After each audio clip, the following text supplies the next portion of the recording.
മറ്റൊരു കാര്യം, വലിയ ചുടുകാട്ടിലെ VS സ്മാരകവുമായി ബന്ധപ്പെട്ട് ഇപ്പൊ പുന്നപ്പുറ വയലാർ സന്ദർശനത്തിൽ VK ചന്ദ്രനാഥന്റെ കുടുംബം എതിർപ്പ് അറിയിച്ചിട്ടുണ്ട്. എമ്മി ഗോൾഡാണെങ്കിലും എനിക്ക് തന്നെ എതിർപ്പ് അറിയിച്ചിട്ടുണ്ട്. എന്താണ് അത് വലിയ ചുടുകാട്ടിലെ കാര്യങ്ങൾ നോക്കുന്നത് CPM-ഉം CPI-യും കൂടെ സംയുക്തമായിട്ടാണ്. അതിൻ്റെ വാതിലിൻ്റെ തന്നെ താക്കോല് CPI-യുടെ കയ്യിൽ ഒരു താക്കോലുണ്ട്, CPM-ന്റെ കയ്യിൽ ഒരു താക്കോലുണ്ട്.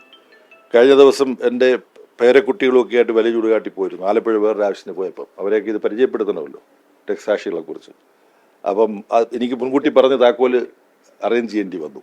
ഇപ്പം ഈ VS-ന്റെ സ്മാരകവുമായി ബന്ധപ്പെട്ട കാര്യങ്ങൾ കേരളത്തിൽ CPIM-ഉം അതുപോലെ തന്നെ CPI-യും ഒക്കെ ആയിട്ട് ചർച്ച ചെയ്ത് അവർ അക്കാര്യത്തിൽ ഒരു തീരുമാനം ഉണ്ടാക്കും എന്നുള്ളതാണ്. അല്ല, അതിൻ്റെ ആ വിമർശനത്തിന്റെ മറ്റു ഭാഗങ്ങളിലേക്ക് ഞാൻ കിടക്കുന്നില്ല. അത് കേരളത്തിലെ പാർട്ടി നേതാക്കന്മാർ ഇതിനെ കുറിച്ച് CPI ഇപ്പോഴും അവകാശം ഇന്നിപ്പോൾ CPI-യുടെ ദേശീയ യോഗങ്ങളൊക്കെ ഉണ്ട്. അവർ അതിന്റെ തുറച്ചില്ല, അവർക്ക് അവകാശപ്പെടാൻ അർഹതയുണ്ട്.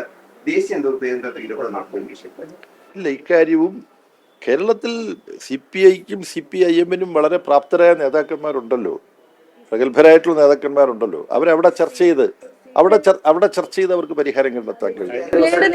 തെരഞ്ഞെടുപ്പ് കഴിഞ്ഞ് ഇത്ര നാളായിട്ട് പരിഹാരം കാണാൻ കഴിഞ്ഞിട്ടില്ല. ഇപ്പോഴും ആ പ്രശ്നം സജീവമായിട്ട് നിൽക്കുകയാണ്. നേതാക്കൾ CPI നേതാക്കൾ ഭിന്നവീശ അടക്കമുള്ളവർ അതിൽ നിലപാടുകൾ പരസ്യമായി പറയുന്ന സമയമാണ്. പ്രതിപക്ഷം ഒറ്റക്കെട്ടായി പോകേണ്ട സമയത്ത് ഈ ഒരു വിഷയം ഇങ്ങനെ നീറി നിൽക്കുന്നത് ശരിയാണോ? പ്രതിപക്ഷം ഒറ്റക്കെട്ടായിട്ട് മുന്നോട്ട് പോയിക്കൊണ്ടിരിക്കുകയാണ്. ഈ പ്രശ്നം അവിടെ അവർ ചർച്ച ചെയ്ത് പരിഹരിക്കും എന്നാണ് പ്രതീക്ഷിക്കുന്നത്.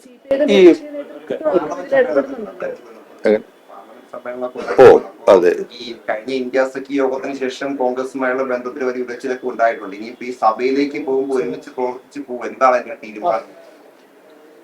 നമ്മുടെ രാജ്യത്ത് വളരെ ഉത്കണ്ഠാജനകമായ സംഭവവികാസങ്ങളാണ്.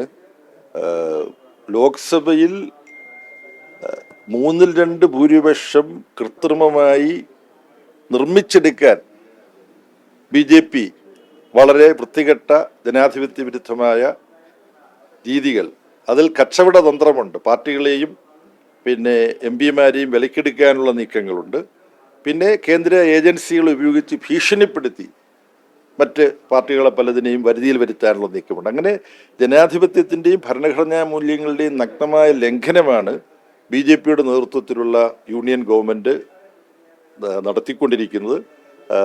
അതിൻ്റെയൊക്കെ ഭാഗമായിട്ട് പല ഇന്ത്യ വേദിയിൽ പ്രവർത്തിക്കുന്ന പല പാർട്ടികളിലും ചാഞ്ചാട്ടങ്ങളുണ്ട് തുടങ്ങിയിട്ടുള്ള പല വാർത്തകളും വന്നുകൊണ്ടിരിക്കുകയാണ്. അതൊക്കെ ശരിയാകാതിരിക്കട്ടെ എന്ന് ഞാൻ വിചാരിക്കുന്നു. അപ്പോൾ ഈ പാർലമെൻറ്റ് സെഷൻ വളരെ നിർണായകമാണ്. ഈ ഡിലിമിറ്റേഷൻ കൊണ്ടുവരിക, ജമ്മു കാശ്മീരിലും ആസാമിലും നടത്തിയ പരിമിതമായ ഡീലിമിറ്റേഷൻ്റെ അടിസ്ഥാനത്തിൽ എങ്ങനെ അവിടുത്തെ തെരഞ്ഞെടുപ്പ് ഫലത്തെ സ്വാധീനിക്കാൻ കഴിയും എന്ന് BJP തെളിയിച്ചിട്ടുണ്ട്. അത് ആസാമിൽ നന്നായിട്ട് തെളിഞ്ഞു. ജമ്മു കാശ്മീരിൽ വേണ്ട പോലെ ഉണ്ടായില്ല. അതുകൊണ്ട് ഇന്ത്യൻ ജനാധിപത്യത്തിൻ്റെയും ഭരണഘടനാ മൂല്യങ്ങളുടെയും കാത്തുസൂക്ഷിപ്പിന് പ്രതിപക്ഷം വളരെ ഉത്തരവാദിത്വത്തോടും ജാഗ്രതയോടും യോജിച്ച് പ്രവർത്തിക്കേണ്ട ഒരു സന്ദർഭമാണ്. അതുകൊണ്ട് ആ ഉത്തരവാദിത്വ ബോധം പ്രതിപക്ഷം കാണിക്കണം.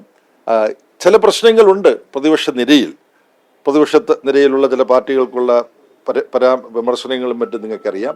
അപ്പോൾ പ്രതിപക്ഷത്തുള്ള പ്രധാനപ്പെട്ട പാർട്ടികളെല്ലാം കൂടുതൽ ഉത്തരവാദിത്വ ബോധത്തോടും ജാഗ്രതയോടും കൂടി പ്രവർത്തിക്കണം.